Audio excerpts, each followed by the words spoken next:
renewable, and carbon-free. Now, does that count nuclear? I don't know. But I can tell you this.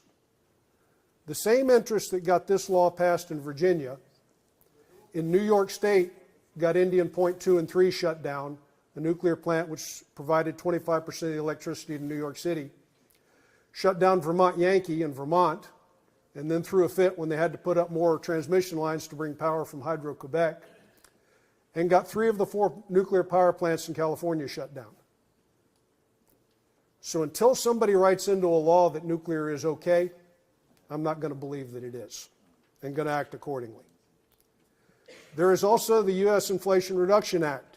This is off of the EPA's website. You don't have to read it, but the point I want to bring out there is there are lots of subsidies in the Inflation Reduction Act that go to support renewable energy. This headline is from the Motley Fool the day after the election. 3 of the largest energy stocks, solar energy stocks in the United States, took a nosedive. The reason being, this statement from First Solar, the largest of those stocks, 2/3 of their operating income, their profit, came from the Inflation Reduction Act. Right? So there is a lot of your tax dollars that are going to support this. So when you look at those two things, I mean, we've had solar panels for years and years and years. So why all of a sudden the solar boom? Well, it's a combination in Virginia of the law and the subsidies that are provided by the United States government. So that's important to know. Now we got to go back to high school physics. Okay? And part of the reason we have to do this is, you know, if you back up, energy regulation used to be something that was done by the State Corporation Commission, the federal government, but now it's actually something done by every county board of supervisors in the Commonwealth. Everybody is involved in this. And so we kind of ought to understand what we're doing. And again, terms matter. Power and energy, these things get thrown around interchangeably, and they're not. Power is the time rate of doing work. It is the size of an engine. In electricity, we measure it in watts, kilowatts, megawatts, and gigawatts. Energy is the capacity to do work. It's the size of your gas tank. Right? So it is power through time. So I got a little graph there. You go out at an instant, you measure power. So I got a power level there.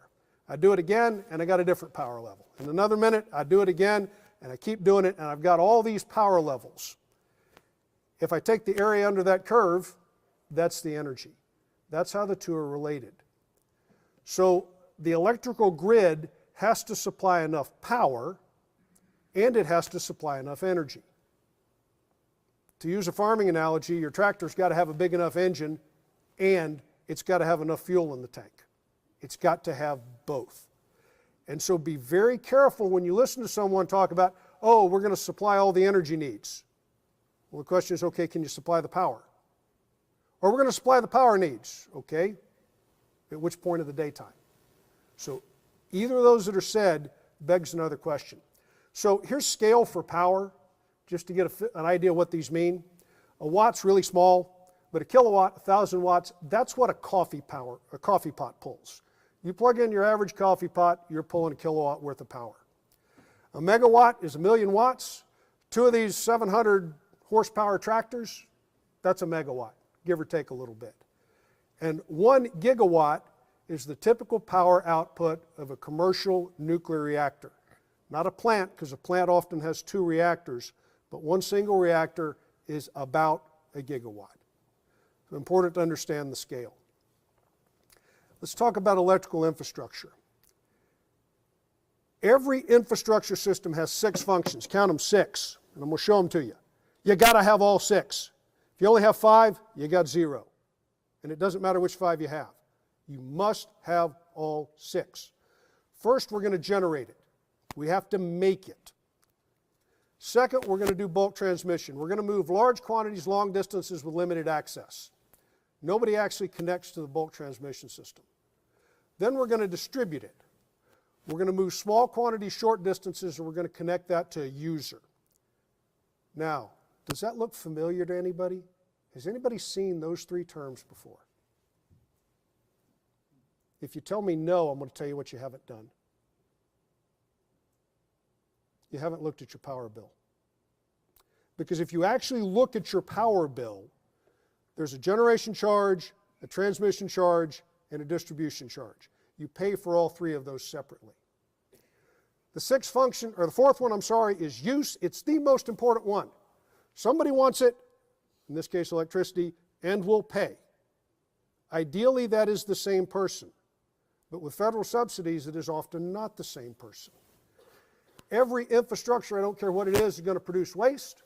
We'd like to repurpose it, reuse it, and recycle it. We usually just bury it. And finally, there's a coordination piece that makes this thing all run together. It's a big, complicated system, and it all has to hang together. Take out any one of the 6 functions, and it doesn't work. Now, this becomes very important to each of you when these are being discussed at your county board of supervisors.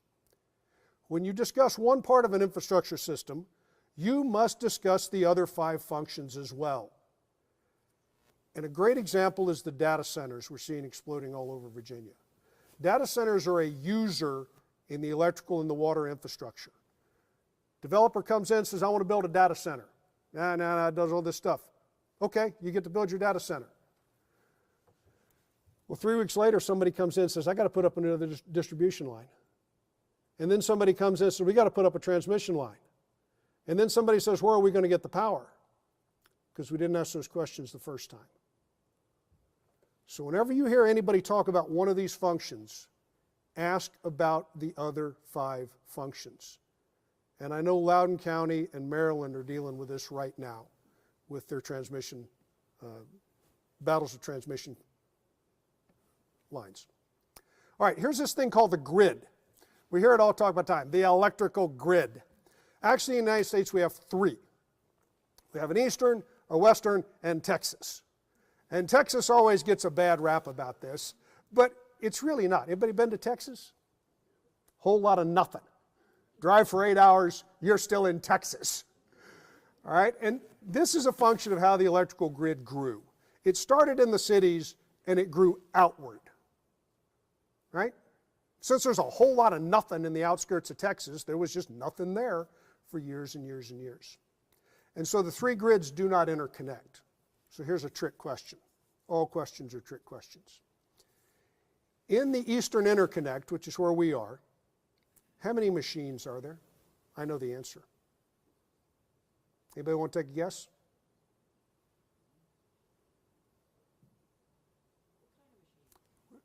What's that, Ann? 1. You've heard this before. One. There's one machine. It's all one machine. All the generators are spinning in sync.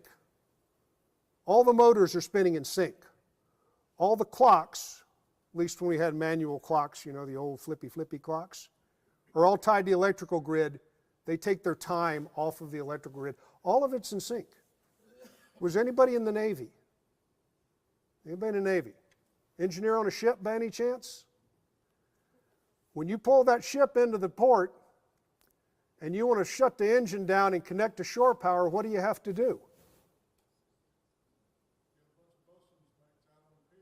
Okay? But the electrical grid, what you have to do is you have to sync the electrical system of the ship to the grid. If you don't do that, you'll actually tear the electrical system of the ship apart. So all of these things function in synchronization. And that's what these interconnections do. So the big dots there are your regional load balancing authorities. They are responsible for balancing load and generation and keeping everything operating in synchronous time within their portions of the grid. So our interconnect here in Virginia and in the central Northeast is PJM. If you paid attention, you probably hear them. And this is what they do. They run a seesaw. The coordination function is the balancing act. We balance generation and use. Generation and use are in perfect balance. They have to be maintained in absolute perfect balance. Can't have any electricity. If you have too little generation, you have a blackout. Everybody's lights go out. If you have too much generation, the frequency increases and the grid starts to run away from itself. All the equipment will tear itself apart but the grid shuts down so it doesn't do that. So generation and use, perfectly balanced. Anybody remember the Northeast blackout of 2003? Power tree came down, touched a power line, shorted something out, and in about 30 seconds, large chunks of the Northeast were grounded out. And it happened because generation and load got out of balance, and the grid shut down to protect itself. So use varies. It varies from time of day, it varies from time of year, it varies from weekday to weekend, it varies when the Super Bowl shows up. Right? All of these things cause the power demand to vary, and so those load balancing authorities have to tailor generation to follow that. Both of those curves follow each other exactly. If they don't, the grid shuts down. It's really important to understand that, to understand the challenges with solar. Oh, we do this every second of the year. 3,536,000 times. So we don't have one grid. We have 3,536,000 grids. Because every second the load is changing. So the generation has to change to match it. If it doesn't, the grid crashes and shuts down. So here's the solar problem. This is actual solar radiation data from January in Carrs Creek, Virginia. It's how much sunlight is hitting the ground. Don't pay any attention to the numbers on the left, because if you're trying to do solar power, you want more power, you just put out more panels. The shape is the same, the scale is different, that's why the scale doesn't matter. So one day it's really sunny. The other day it's cloudy in the morning, and of course it's dark at night. So we have a variable power generation coming from solar. There's a load example. That's not a real one, I just made it up. It looks about like that though. It's low at night, picks up in the morning, goes up in the day, tends to spike depending on where you are around supper time if you have a high residential area.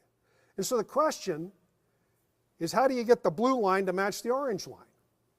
Well, all of those peaks we've got to somehow store and dump into the holes. Into the holes for the next day, into the holes for the night. All right? Can we store electricity? No, can't. What can we do with it though?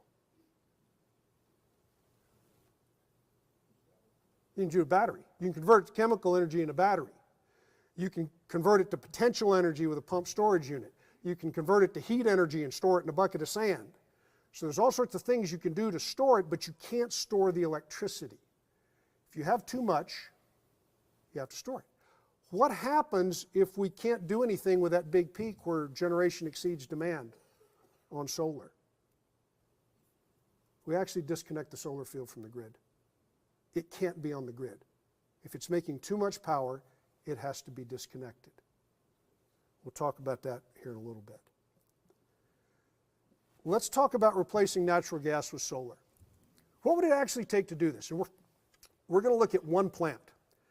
That natural gas plant is Brunswick County. It's one of Dominion's plants in Brunswick County, obviously.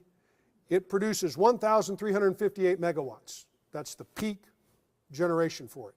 If you run it for 24 hours, that's 32,592 megawatt hours. Turn it on, pull the lever to max, let it run for 24 hours. It makes 1,358 megawatts. It does it for 24 hours. You get a constant amount of power. That thing's really efficient. It's really good at what it does. Let's talk about replacing that with solar. What would it take? So this solar field is in Spotsylvania County. It's actually been built. I've been following it for 6 or 8 years now. On their numbers, 1 megawatt is installed on 12.5 acres. Take the total area, divide it by the number of megawatts. It's 12.5 acres per megawatt. It makes a variable power, right? So it's nothing at night. It's low in the morning and the evening, and it's peak at noon. Right, so how do we convert something that's variable power to something that's constant power and get a comparison? We have to do this with a thing called capacity factor. And there's lots of ways you can calculate it. You can take the total energy produced over a period of time and divide it by the time. So how much energy did I make in a day and divide it by 24 hours? You can take the average power divided by the rated power. The rated power is the data plate. So if it says it's a 500 megawatt system, that's the rated power. And when you do that, you take that variable power and convert it to a flat line. But it differs, right? Because the sun's keeping banker's hours right now, and we don't get much sunlight. So in December, the capacity factor in Virginia is 12.5 or 12.5%. So if you take that rated power, multiply it by 12.5%, that's what you get as your average power. It's highest in highest in June at 33%. In Virginia, the average capacity factor across the year is about 22. Varies with a few things, but close enough for what we're going to discuss today. So if I do that, how many solar panels does it take to make 1,358 megawatts? Well, when do you want me to do it? June, March, or December? Anybody want to make a decision? June. Yeah, everybody wants June. Well, if you do it in June, it doesn't work for the rest of the year because you don't have enough. Everybody wants it to work all year long, right? Because it's cold right now and we want to heat things. So we're going to do it in December. So if we make it work in December, what does that mean for the rest of the year? It's too much. You're overbuilt. You're either underbuilt or overbuilt except on 2 days of the year. Now, why does this matter? If you look in California right now, I read an article this week, and particularly in Germany, if you paid attention in Germany during the summer, you'll see that solar power is so cheap, the price actually went negative. Is that a good thing or a bad thing? It's a bad thing. Because you're having to pay somebody not to put it on the grid. It's like paying people not to farm land. We wouldn't do that, would we? But that's actually what happens. You're overbuilt or underbuilt. But keep in mind the capacity factor is an average. And we got a pretty good sized group here, right? So in any parameter, I hate to tell you this, half of you are below average. By definition, I may be in that half, right? So if you're doing something on average, half the time it doesn't work. That's not acceptable in the electric grid. I mean, we hear everybody complaining about our electric grid, but dadgummit, how many minutes out of the year does our electricity not work usually? 12. It's pretty doggone reliable compared to a bunch of other stuff. Now, so that's the question. How much does it take? Well, it depends. And then how much land does it take? Well, look at that area over there on the right. In the summer, it takes 80 square miles. In the winter, it takes 212. Okay, so what is 200? What is in the middle? It's 120. What does that look like? 120 square miles is the pasture land and cropland of Rockbridge County, Virginia. 212 square miles is the pasture land, the cropland, and the timberland. So to replace one gas-fired power plant, one, assuming we could solve a bunch of stuff, which we can't, but if we could, it takes all of Rockbridge County. Bye. Oops, come on. Uh-oh. There, technology. There is 5 days worth of solar radiation in January right outside of my house. Got it off the internet. You might recognize a couple of those. I rearranged them earlier because I needed them in a different order. The 2 low days there were snow days. There is 12.5%. So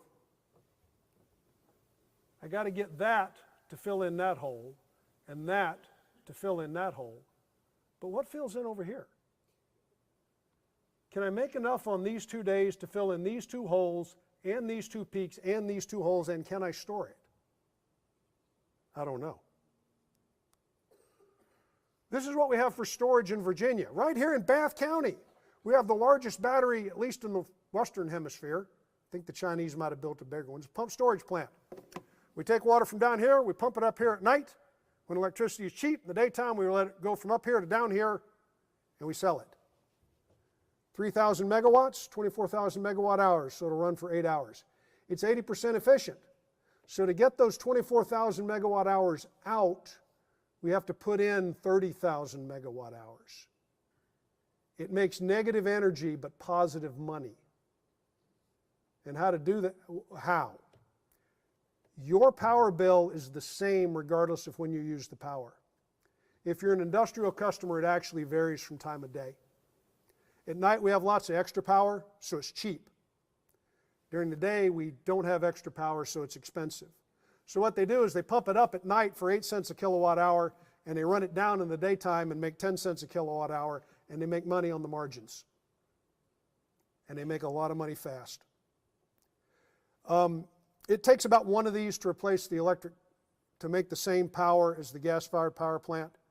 We currently have one in Virginia. And remember, the Virginia Clean Economy Act says we have to get storage. Well, it takes one of these to meet the requirement of the Virginia Clean Economy Act. One, and we already have one. The picture on the bottom is Pacific Gas and Electric out of California. They're doing a lot of battery storage units. This is pretty typical, 180, 200 megawatts for power, 700 to 800 megawatt hours, so they'll run about 4 hours. That's about all they got out of them. To make the same power as our gas-fired power plant, we need 44 of those. To meet the requirements of the Virginia Clean Economy Act, we need 15.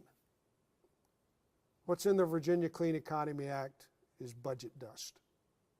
It won't do it. It's just math. Let's look at what we're actually doing in solar in Virginia. So this is Spotsylvania County. I've been following this for a lot of years. 6,350 acres in multiple parcels. You can see it right there. Interesting. When I first started looking at it, was advertised as a 500 megawatt AC power plant. If you go to their website now, it says it's 617 megawatts. Did it get bigger? No. Note the subscripts. AC and DC, direct current and alternating current. Solar panels make power at direct current, like your battery, and we put it on the grid at alternating current. You've got to run it through an inverter to do that. The inverters on average are about 12.5% efficient, so you're going to lose things. You're going to lose an amount of power in that inversion. So why'd they go from 500 to 617? Looks good. That's right. It looks bigger. Now I had to change my presentation this morning because of something I saw last night. This is out of the, excuse me, the Virginia Mercury. And this right here, this commentary explains why it is so vitally important that we actually understand the words that we're using, because we have to get them right. Virginia Mercury says, commentator says, one 600 megawatt data center recently approved in Caroline County will use the equivalent of as much electricity produced in Spotsylvania County solar farm, which covers 3,500 acres. Is that statement true or false? It's false. Well, it might be true for a few minutes a day. First, he read the 600 and he looked at 600 megawatts DC. He should have looked at 500 megawatts AC, so he didn't know that difference.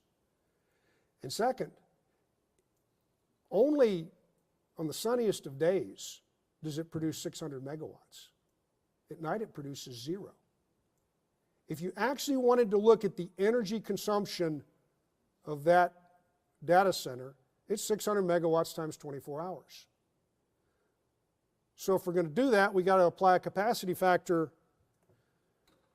to our 500 megawatts. Let's just say it's 600 because it makes the math easy. Capacity factor, we want the internet to work in the wintertime, so we're going to use a 12.5%.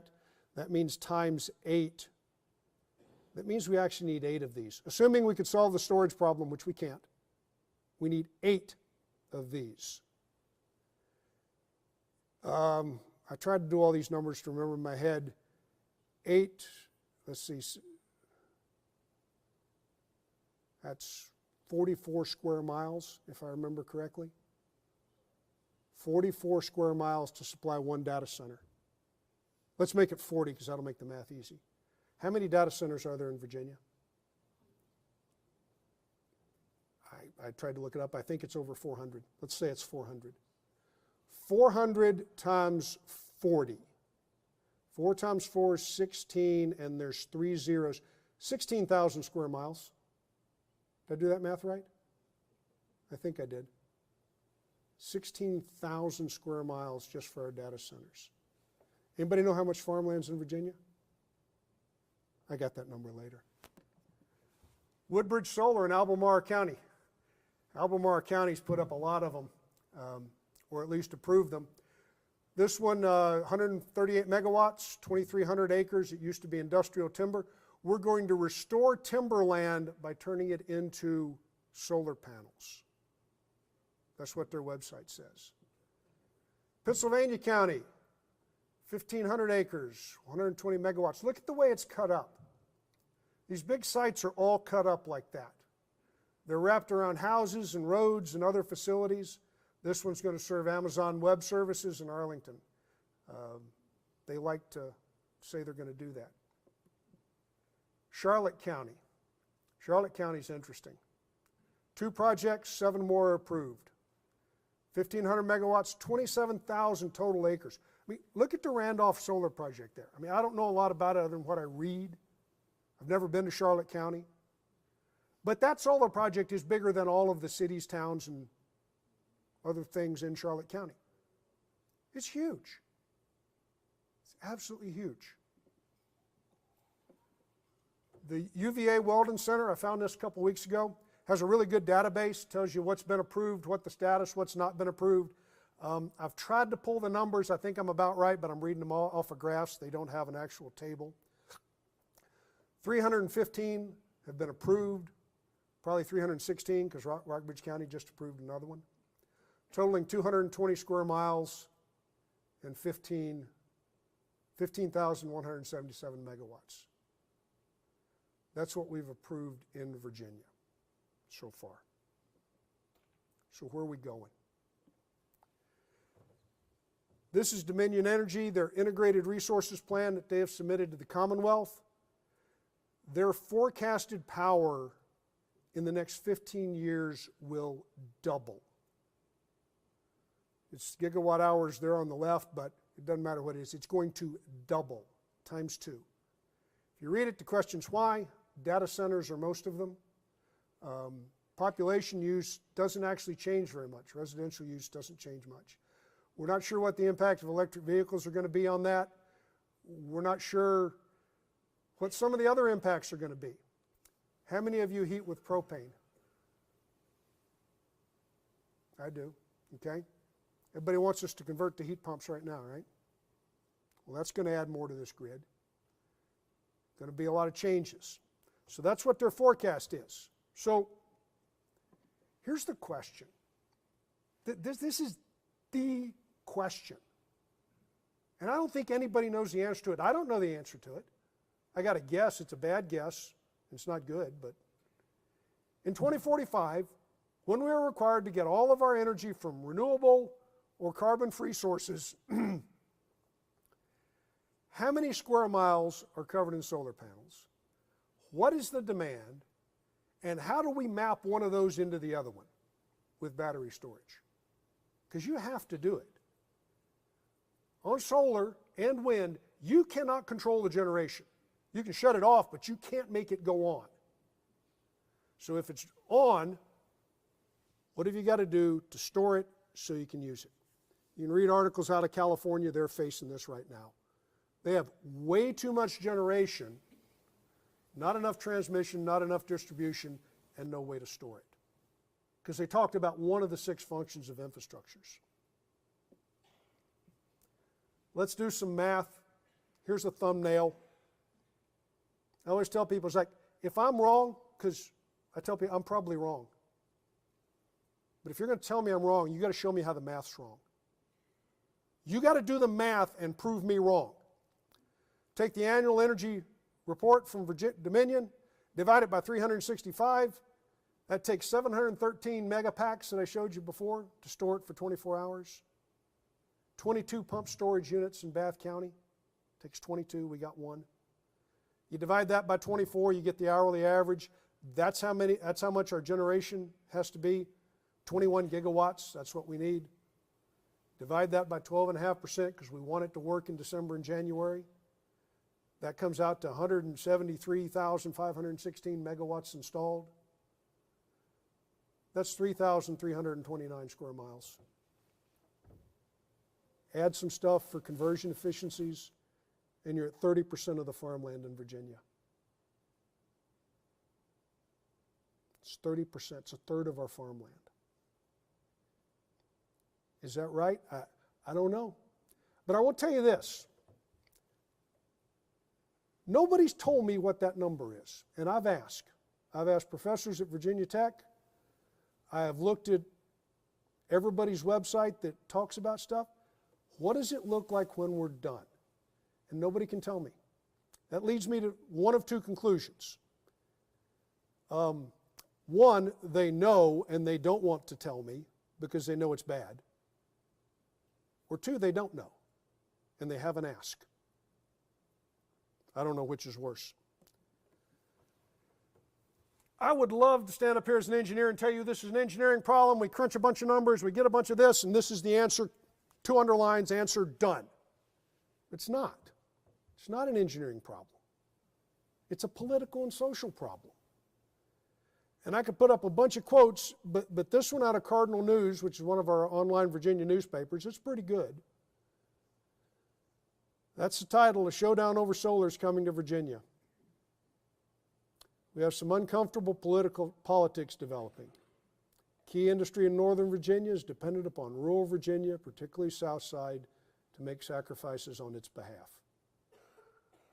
And this is what you're seeing all over. Remember those laws, the Clean Economy Act, all that stuff. It was passed by our legislature. 80% of the people in Virginia live in 20% of the localities, 20% of the land. They control all of the vote. And that's what they want, and so that's what's voted. And I know what Dominion wants to do. I got some thoughts on what they're doing. Bureaucratic slow roll. Yeah, say that, but it's not going to work, so I'm just not going to comply. I'm just going to pretend. Take your money in the process. Nobody's told me that. That's just what I think's happening.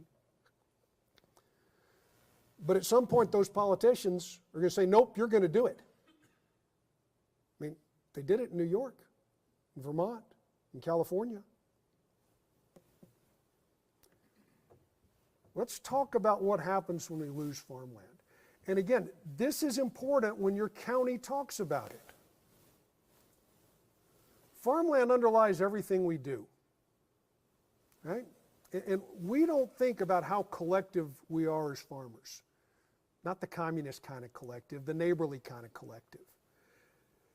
Think about what happens when you lose, pick a number, 500 acres of farmland. Well, there's no cows on that. The large animal veterinarian just lost a customer. We talk in here about all the problem, about the trouble with large animal veterinarians, now we don't have enough. Well, if we keep cutting their customer base, what do you think is going to happen? Feed store, tractor store, tire store, fair board, 4-H, all of these things that depend upon all those little pieces of land. The Farm Bureau. When you take a farm out of agricultural production, you put it into solar production, are they still eligible for a farm policy?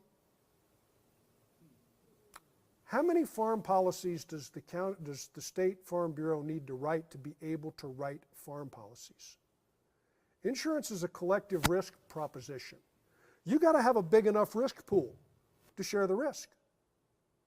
What's the minimum number of farm policies we have to write? Because what happens when our head actuary walks into the president and says, Mr. President, we can't write any more farm policies. We don't have enough farms. What do the rest of us do? Any of y'all want to operate your farm without insurance? Okay. So not only does it affect those, it affects every farmer that deals with those. And it's really simple. Take any one of these folks that's in business, walk in and say, okay, how many customers do you have? Say it's 1,000.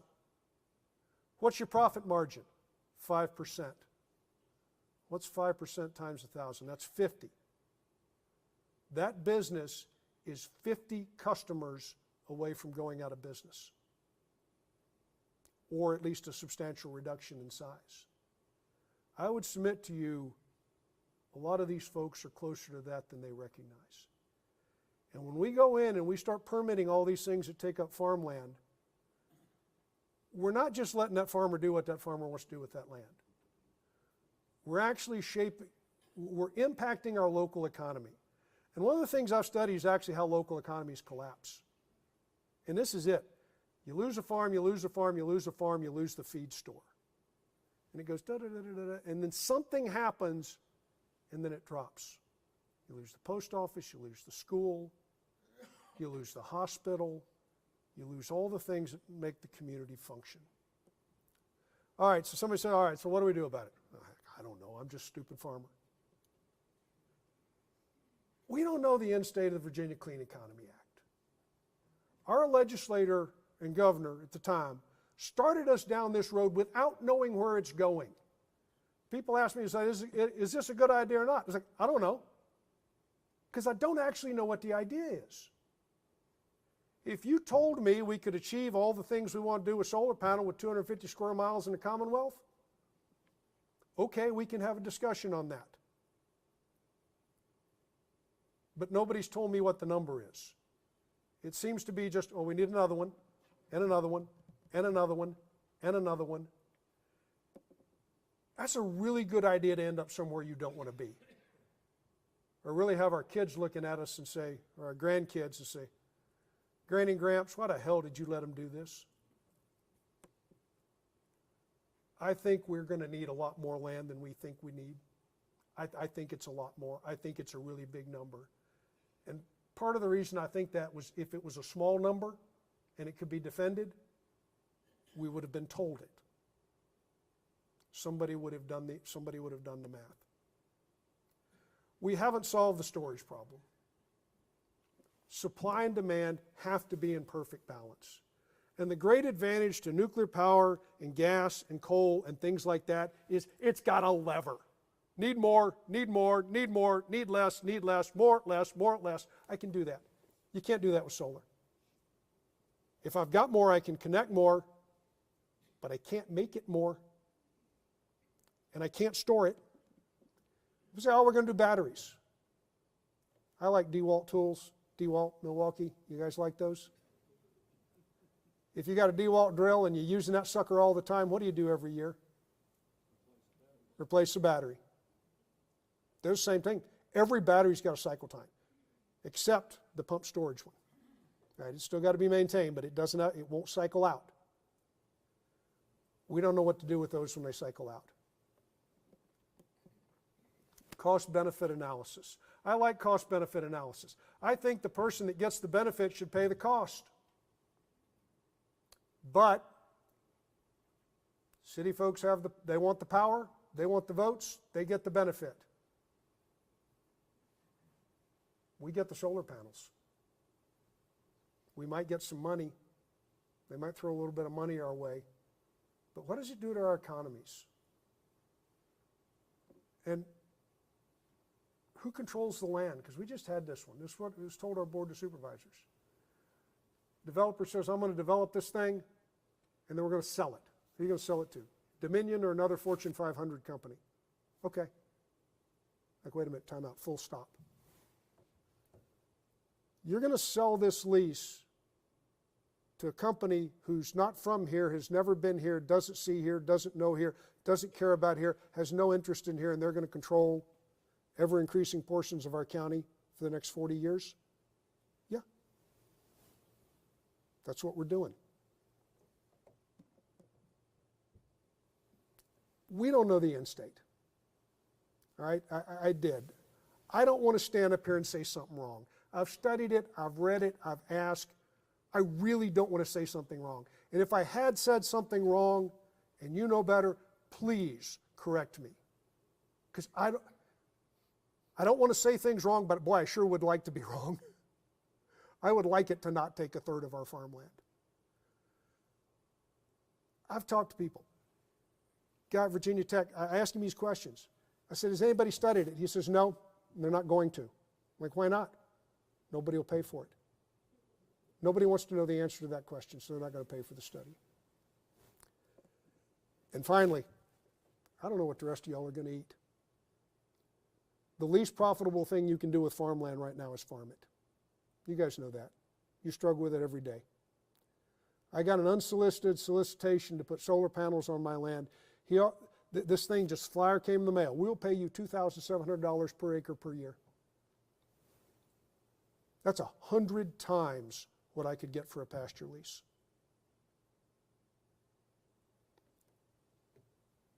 I called him up, told him to go pound sand, had a lot of fun telling him that.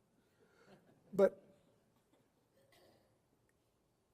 in these social discussions that we're having, in the political discussions, we are talking about carbon like it is the only problem in the world. Like it's a problem. I mean, it's what makes things grow. We're not talking about food. We're not talking about water. We're not talking about community. We're not talking about jobs. We have reduced this multidimensional problem to one thing that those people over there are going to take care of. And I don't know what the answer is. I don't know what to tell people. But my whole thing with it, the only thing I have to say, and this is where I'm going to end up, is if you can't tell me what's last, how much is it going to cost, what's my power bill be, what am I signing up for, I'm not going to buy it. And I'm not a climate denier, I'm not a skeptic, I'm not any of those things. I'm just a wary customer. I don't have to buy something that I don't understand. And that's it. And we got 17 minutes for questions. Steve, Yes, ma'am. Renshaw from Loudoun County, home of the most data centers in Virginia. In fact, I believe about 70 to 80% of our county budget is funded by those data centers, which is why it's really hard for county governments to say no to them. If you take away 30% of farmland in Virginia, and we source about $82 billion in revenue, the state does from that farmland, that means you're going to take away $27 billion, rough, 30% of that revenue. How does the generation of solar power equate to that number? Does it provide that kind of money in return or more? Like, what is the incentive here? Oh, can nobody hear me? What is the incentive to remove, or what's the equivalent in solar energy? What kind of money does that drive? Because I think people hear money more than anything else. And if you lose 30% of your $82 billion because you've lost 30% of your land, that means about $27 billion in dollar loss. How does that equate? How does the solar energy make that up? Do we know? I don't know the answer to that question. Okay. And I don't think it, I can tell you the conversations I have heard about that. And it's always a conversation as, if you do X, then you will get this much money. Right? We had it in our county. Solar developer, we're going to pay you $12,000 a year in payments in lieu of taxes. Okay, well, I'm not making $12,000. I'm making $12,000 less the economic value that that land would have generated otherwise. Right? The property taxes, the sales taxes, the economic value from it. Nobody ever quantifies that because it doesn't look pretty. And frankly, again, my vast experience of one board of supervisors, I've never seen my local legislators do that. I've never seen a state legislator do that. Okay, it's going to make this much money. What do we lose from this other thing? The question you ask is valid. It should be asked.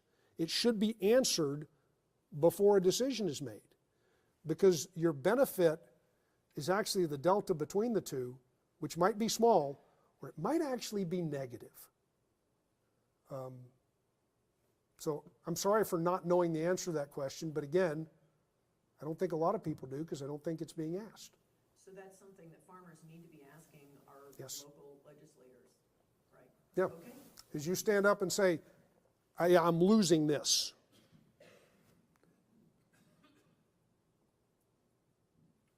Yes, this is Nick Moody from Dinwiddie County.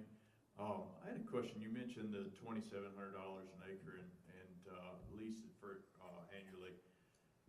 Kind of going off of that, plus the inefficiencies and wanting to transmit it from maybe Southside Virginia to Northern Virginia or wherever.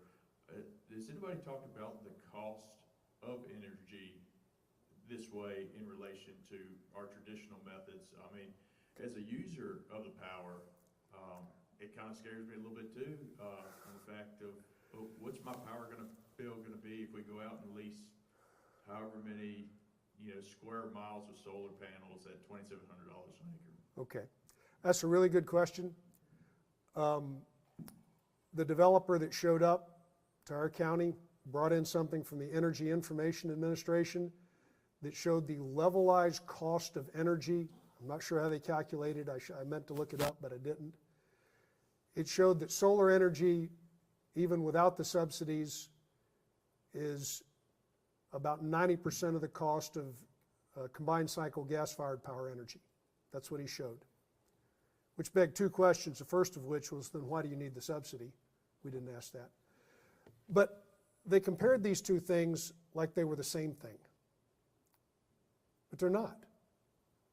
The gas one comes with a switch. You can turn it on and off. You can control it. It's the difference between hamburger and filet mignon. And that's an issue. The biggest issue you have right now, all of us have with solar panels, is how do the lights come on at night? So let's say if I had enough solar panel to turn all the lights on in the daytime, we can't store it, we don't have the storage capacity. How do they come on at night? How do they come on in a 3-day blizzard? Well, you got to have nuclear or gas or coal or something that you can control. Okay. I don't care how much each one costs me to generate per kilowatt hour. What does the total thing cost? If I told you you had to have two tractors, you had to have a daytime tractor and a nighttime tractor. And the nighttime tractor could be used during the daytime sometimes, but the daytime tractor could not be used during the nighttime, and sometimes the daytime tractor won't work during the daytime. Could you make a profit?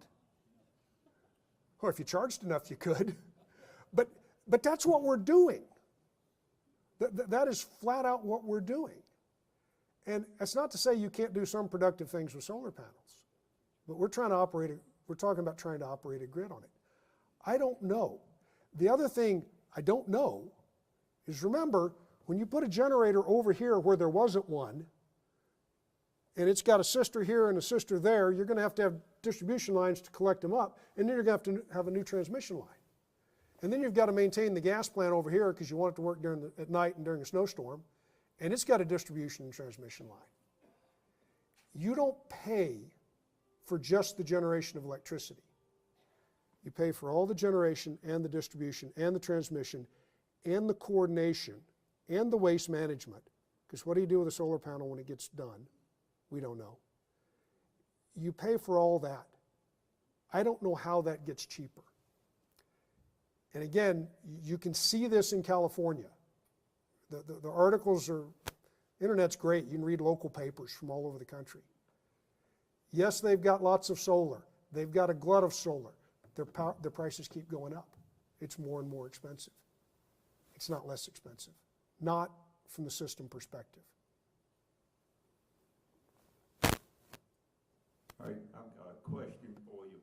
It seems like a whole lot of this was generated by our General Assembly. How do we go about reversing this harm that they have put on us? Well, it's a law. Virginia Clean Economy Act, policy of the Commonwealth, it's a law. Got to change the law.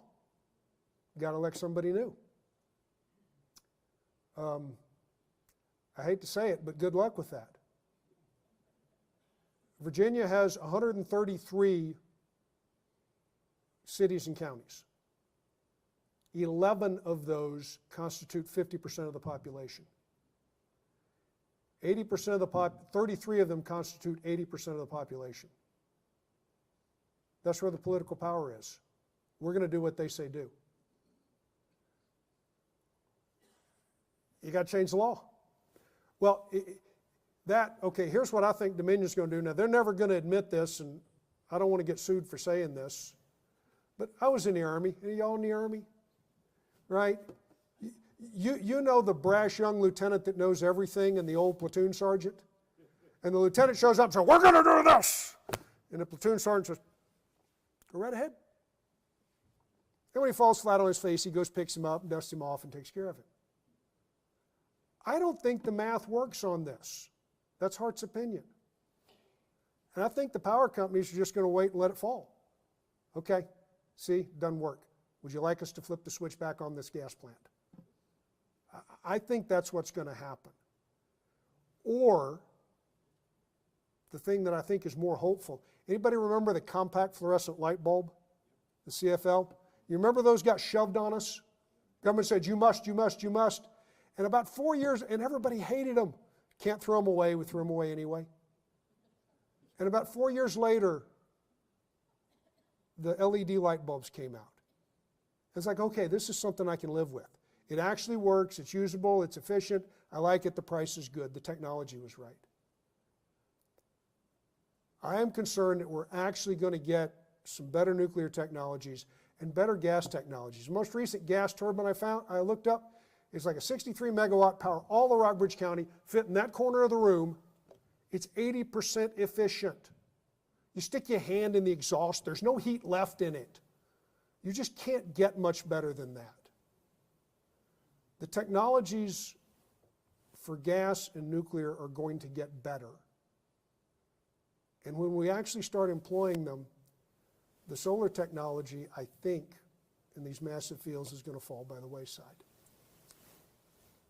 And then where's it left? I think that's what's going to happen.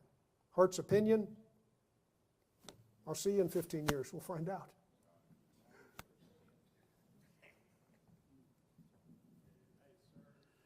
One thing that concerns me on a political basis is our legislators going to have give these dudes the power of eminent domain and force these solar panels on us. Oops, wait a minute. You are correct. Jamie Dimon, famous rich dude, don't know him. He said, I should have put the date on here. He said that a year ago. If you actually want to do this, the volume it is going to take, eventually somebody is going to start taking land.